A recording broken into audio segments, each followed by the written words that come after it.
Talk about cool. After a freak snowstorm, Florida's first ski resort was built. But when the snow melted, it became Disney's Blizzard Beach water park.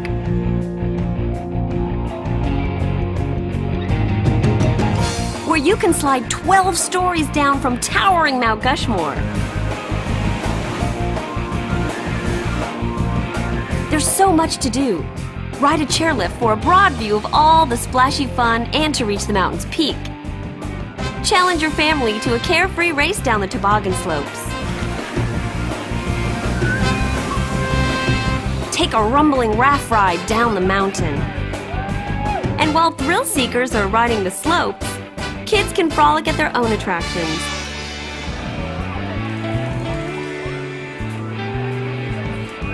With even tinier tots enjoying slides just for them. Don't miss the Splash Fest at Disney's Blizzard Beach.